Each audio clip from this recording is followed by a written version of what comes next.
Eyewitness News presents Newsmakers, winner of the Pennsylvania Association of Broadcasting Award for Excellence in Public Affairs Programming, with your hosts, Jane Ann Bugda and Andy Mahalchik. Hello and welcome to Newsmakers. I'm Andy Mahalchik. And I'm Jane Ann Bugda. The NEPA Alliance is the driving force behind many small businesses and nonprofits in our area, lending a helping hand in planning, loans, and grant writing.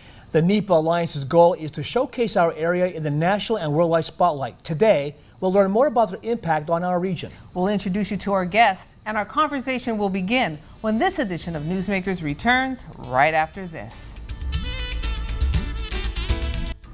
Hello and welcome back to Newsmakers. I'm Jane Ann Bugda along with Andy Mahalchik. Our topic today is the NEPA Alliance. You may have heard of them, but you may not be aware of the impact that they have on our communities and our region, helping small businesses and nonprofits. And today, this is a NEPA Alliance 101.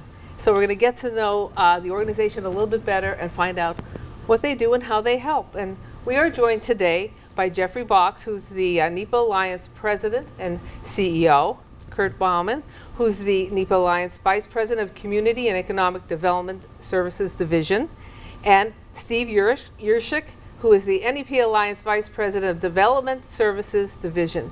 So, gentlemen, thank you for joining us. Welcome. Thank you for having us. We appreciate it. Now, we hear a lot about the NEPA Alliance in the news, and but we want to get our viewers a little bit familiar about what you do and a little bit with nonprofits and with small businesses who may be looking for some help. So let's start with a history lesson. Let's take us back and tell us a brief history of the NEPA Alliance in our region. The NEPA Alliance is a regional community and economic development agency serving 7 counties here in the great northeast part of Pennsylvania. We have been involved in many economic and community development projects throughout this area for over 50 years.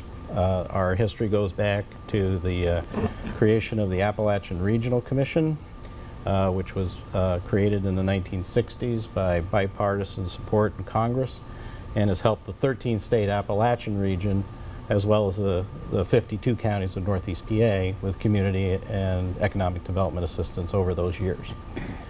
We were originally incorporated at Wilkes College way back a long time ago. And we've been working out of our offices in the Pittston area for about 30 years now. And again, we serve 7 counties here in the Northeast. We are involved in bringing federal grants to the region. We have federal partners from the Appalachian Regional Commission, the Economic Development Administration, and those agencies have funded, I think it's safe to say at this point, billions of dollars in economic development all over 7 counties here in the Northeast. We're involved in small business lending. We do economic impact analysis for other projects within the region. We are involved in government contracting assistance, so we help local companies get into government contracting at the federal and state level. We do international business development. And as you said, Jane Ann, we're involved in nonprofit assistance, and we also do some transportation planning. So we have full days. You do a lot.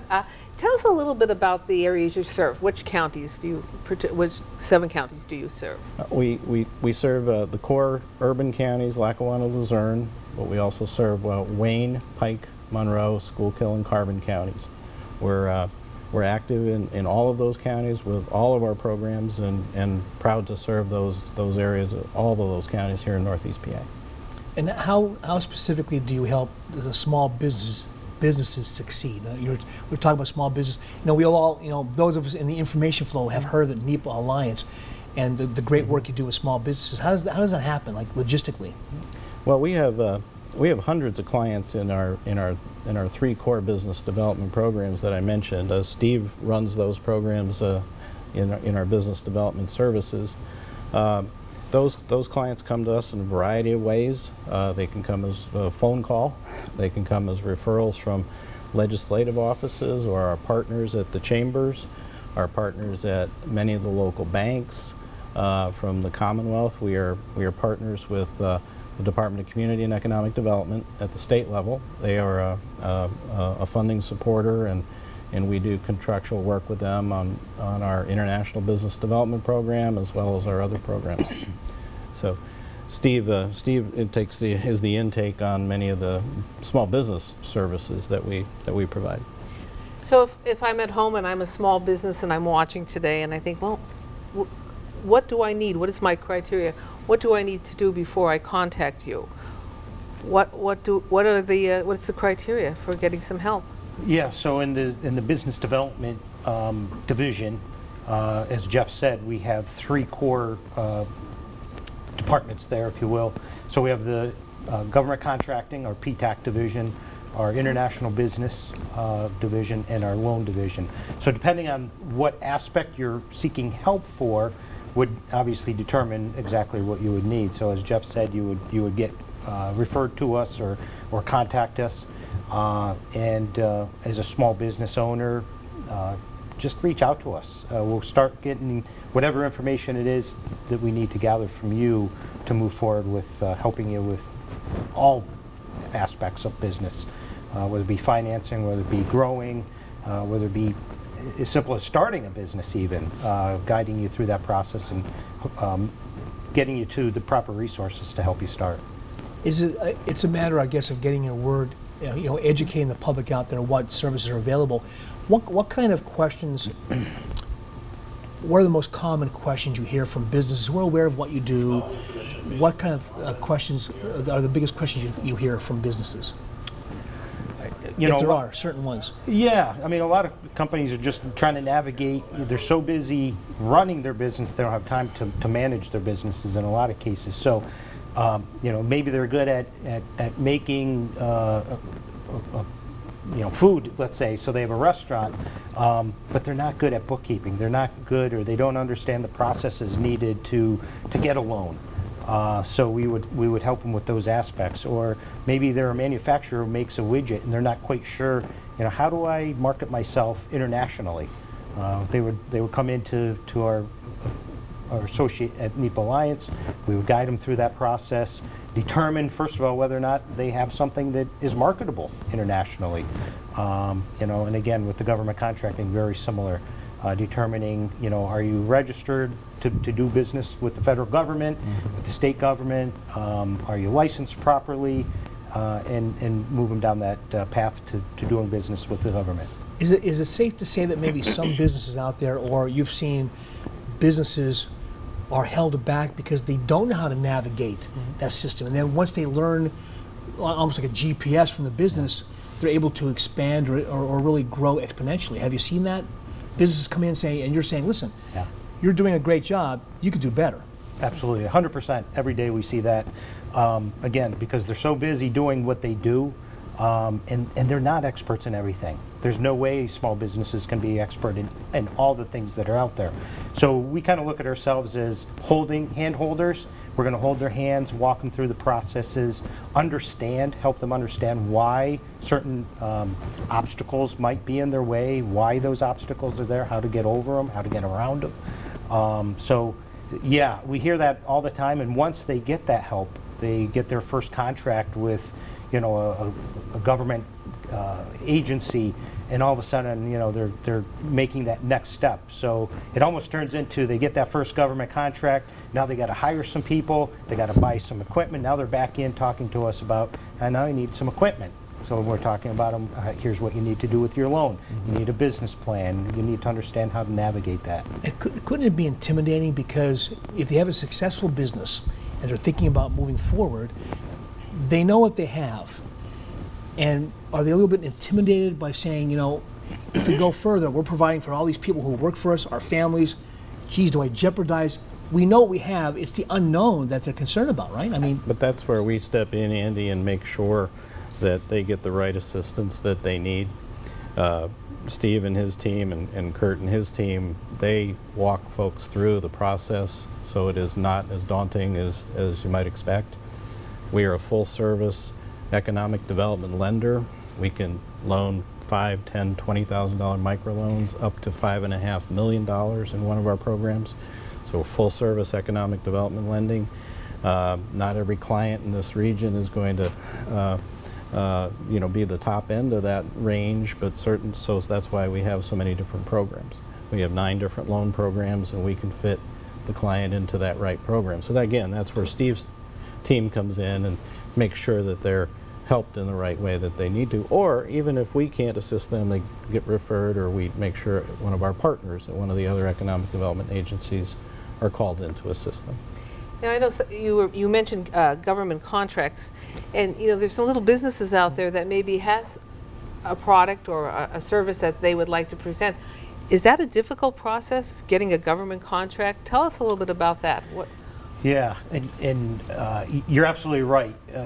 In government contracting is a great thing if you're ready to do it, and that's the key, and that's one of the first things that we would help our small businesses with is, are you ready to take that step? Do you have the insurances and the licensing, and are you properly registered in the various networks, if you will, that the federal government requires you to be registered in?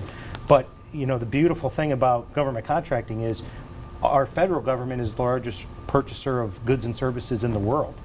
So to be able to get your company tapped into that network and start selling and not creating more spending by the government, but spending that the government's going to do anyway, and doing it in Northeast Pennsylvania and supporting businesses and families in our area. So you asked, is it a difficult thing? A lot of people are going to look at it from the outside and say, no way, I'm not going to touch it because I have to do this, or I have to register, I have to register in the SAM network, for instance. That's where our expertise, we do it every day. A lot of businesses out there, they don't do it every day. So we do it every day.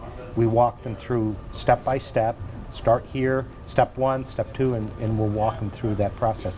And those, it goes anywhere from, manufacturers making parts and pieces to landscapers.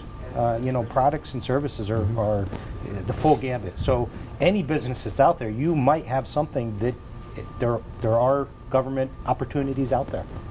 And you put a lot of area businesses in the national and global spotlight.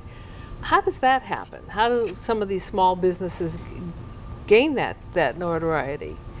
We work with a number of companies. We've approximately 100 active companies in our international business development program. A few years ago, with state assistance, the Office of International Business Development helps to fund businesses traveling to overseas markets. So we have a program where we took five companies from Northeast PA to the Paris Air Show. And these folks made connections with Airbus and other European companies, as well as many American companies that are presenting their products there. So it's about networking, it's about building relationships. It's also important to know that even in aerospace or in international business, you don't have to be a huge company. Local, smaller companies have been very successful in exporting products from Northeast PA. We have a local company that routinely ships to the European Union, to South Korea. We have another local company that routinely ships to supplies products to Airbus Industries in Europe. So Northeast PA is actually there's a nice mix of businesses here that we don't hear about on an everyday basis, but they are doing business across the world every day. And you're in the economic and the business field every single day. We report on it quite a bit, but again, we're like jack of all trades, master of none, because we're also covering so many different issues and stories. We hear a lot of good things about the economy, unemployment being at the lowest ever. Again, anecdotally, what are you seeing from your perspective? Is the economy, from your perspective, better than ever in northeastern Pennsylvania, or at least that you've seen in recent years? I think that's definitely true. Andy, when you and I were at Wilkes many moons ago, when this organization was probably still at Wilkes in the late 70s, early 80s. A long time ago. In an office in near Dart Center. And our unemployment rate in Northeast PA was 15%. 15%, sure. And we've come a long way. There's been a great deal of economic development success here, and we're proud to have played some part in that. Kurt is managing a program right now on behalf of several of the economic development partners called Engage. and that's in a program where our partners and some of our staff interview local companies to find out what their needs are. And to tie into what you just asked, Kurt, I think you can jump in here, but one of the common answers is finding people. Workforce, yeah. Workforce is one of the biggest issues of concern with local people, especially with the unemployment rate being so low. So the purpose of Engage is to go out and literally engage businesses, find out what their challenges are, what their opportunities are, and what ways we as an economic development network and agency can help solve them. We always want to try to amplify the good work that they're doing and build on the partnerships we have. The number of programs at the state and federal level is daunting, as you guys already mentioned, and we just try to go into every business and help them solve a certain solution or come up with a solution for some of their biggest challenges. Whether it's connecting them with some of our services or some of our partner services, it's exciting. And the Engage program allows us to keep a pulse on some of our closest and most important industries within the region, our larger manufacturers and some of our core industries that really keep the economic engine here working. And if someone wants a business out there says, I would like to be involved in this, what do they have to do? Literally just contact us. And it's very tough to get into businesses. Sometimes we have to have incentives. This past year in the Engage program, we were able to offer small mini grants, $1,000 to $2,500 grants to businesses to help them solve a solution. So we'd be coming to the table, learning about what their issues, challenges, and opportunities are. And then in addition to that, at the end of that, we'd help them implement a recommendation or two. Maybe it's buying new marketing materials to help their products, or creating a video for their services or goods, or helping them get to a new market, a domestic show, to sell their products locally or across the country. Now, there might be some small business out there who can really tap into your services, and your website is a wealth of information, and on there you have some great videos of people explaining, how they took their business so far and then needed that extra push and they came to you. So I think it's a good resource to look and see, some of the success stories on there, and we'll be talking about some of those success stories and also talking about how you help some of the nonprofits. We are going to take a quick break, and you're watching Newsmakers. You can find information on today's show under the website pahomepage.com or under the Newsmakers link. And this is Newsmakers. We are a proud recipient of 3 Pennsylvania Association Awards of Broadcasting of Excellence in Public Affairs Programming. Welcome back to Newsmakers. Jane Ann Bugda along with Andy Mahalchik. And the NEPA Alliance is our topic of conversation today. We're joined by Jeffrey Box, Kurt Bauman, and Steve Yurshik. And we're talking a little bit about some of the programs and services that you offer small business. We'll be talking about what you offer nonprofits shortly. But you have some new initiatives that you're working on for the region. So tell us a little bit about that. Kurt and Steve have taken the initiative to lead us, NEPA Alliance, into a program called the New Market Tax Credit Program. That is a U.S. Department of Treasury program that we're applying to bring here to our counties in Northeast PA.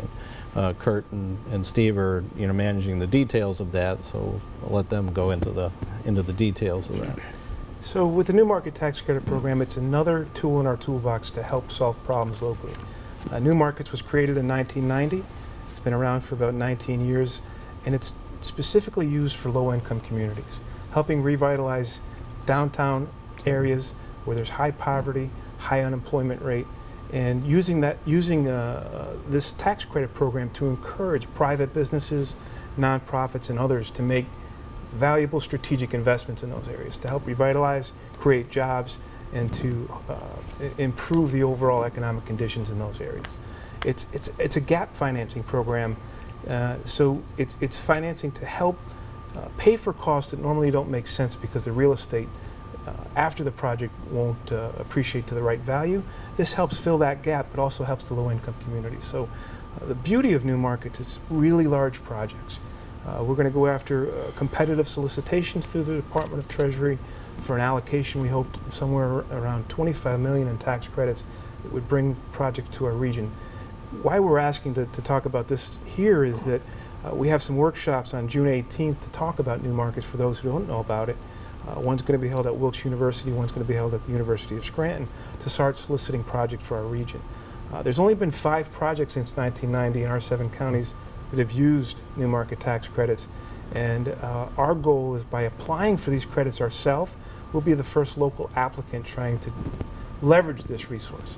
Other projects that have happened have had to go to other entities outside of our region, Philadelphia or Pittsburgh or other economic development agencies, to bring in credits from other agencies. But now we're building our portfolio to a little bit larger level to help that program happen here. Is it a matter, Kurt, of, we do a lot of stories on blight, poor neighborhoods, or maybe areas where they had the one big large industry and they moved out and the rest, it was like a house of cards and it impacted the entire community. True. Is it a matter of reversing that and having something get in there, Yes. a small business or an entity, and then it grows, it expands. I mean, that brings in other development. Exactly. The idea Reverse is reverse the reverse the course. blighted trend and bring in new jobs into those areas. Exactly. Again, with new markets, if you're already in an area where the real estate might be suppressed, you're looking for ways to revitalize, bring in a business, and sometimes the cost doesn't make sense. The return on investment for a private investor or even a nonprofit isn't there. So the new market tax credit fills that gap. So if someone wants to invest in a property and they want to put $1 million into it, and at the end it's not worth $1 million, the tax credits will fill that gap so the project can still happen. It's a really smart incentive program from the federal government that it's been bipartisan supported. It's lasted 19 years and continues to grow, and it again helps incentivize people to revitalize it from a private side and not just using all grant funds and other funds that have limited amounts. And I want to ask, like, some of the people who are coming to you to ask for this help, is there a cost for the services? No, nothing that we do requires a fee. We are a federal, state, and local partnership, so we're funded by federal programs, state programs, our local counties, and we also have a private membership drive as well annually. So we're funded, and we're here to help. We have a little less than 4 minutes. I do want to ask about how you help nonprofit organizations. That's correct. Yeah. So through NEPA Alliance, we have an affiliate agency called the Northeastern Pennsylvania Nonprofit and Community Assistance Center, better known as NCAC. At NCAC, we have a small research library where nonprofits come in and use several search tools to search for grants and initiatives, or grants and funding for their initiatives. In addition to that, we do lots of workshops and counseling for nonprofits, groups as small as Little Leagues all the way up to larger healthcare centers and colleges and universities. We again try to matchmake them with the best grants and funding opportunities that exist. We do capacity building workshops, counseling, and board trainings to help organizations grow and to make sure they're running as efficiently as possible. We also try to encourage mergers in those areas and collaborations to get nonprofits to work together around causes. And lastly, one of the nicest new projects, I say new, it's still been around for a few years, but we've formed a regional association of grant makers where we bring foundations together 3 to 4 times a year to talk about big challenges. So large foundations like the Harry and Jeanette Weinberg Foundation, the McGowan Charitable Trust, the Scranton Area Foundation, the Luzerne Foundation, and having the funders in the room to talk about challenges allows us to allows some things to happen quicker than they normally would. Very quickly, it's like the elephant in the room: congestion, Interstate 81, Interstate 80. That could choke economic development, can't it? And you guys are working to try and solve some of those issues? We have been managing the Focus 81 initiative for about 15 years now. Clearly, with all the economic development success that we've had, not just us, but all of our partners and Northeast PA as a team, is going to create even more congestion issues on I-80 and I-81 corridors. We need to start looking at alternative ways to move goods on those highways, and we need additional capacity. Now I know Easier said than done. throughout the year you run a lot of workshops and a lot of interesting programs for people. They can be found on your website, and we'll be linking it up to our website at pahomepage.com. Just quickly, we have under 2 minutes. Tell us a great NEPA Alliance success story. What's a great success story that comes to your mind? We have so many. Right, and you can find And them that's on a good thing. Right, that is. We have so many. Guys, A few years back, we were fortunate to work with the Scranton School for the Deaf and Hard of Hearing yes, Children. that's a good one.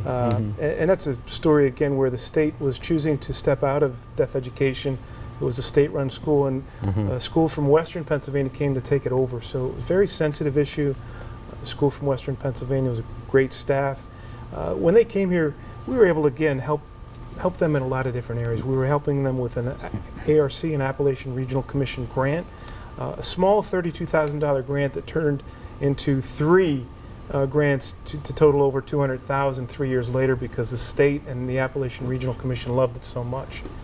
And Heartwarming, actually. and there's a heartwarming. Nice. And there's many stories that you can see on the website on NEPA Alliance, which we have hooked up to pahomepage.com. Gentlemen, thank you for your work and what you do in the region. And we just touched upon some of the work that they do. You can find more information on pahomepage.com under Newsmakers link. For Andy Mahalchik and everyone behind the scenes, I'm Jane Ann Bugder. Thank you so much for making Newsmakers part of your day, and we'll talk again next time.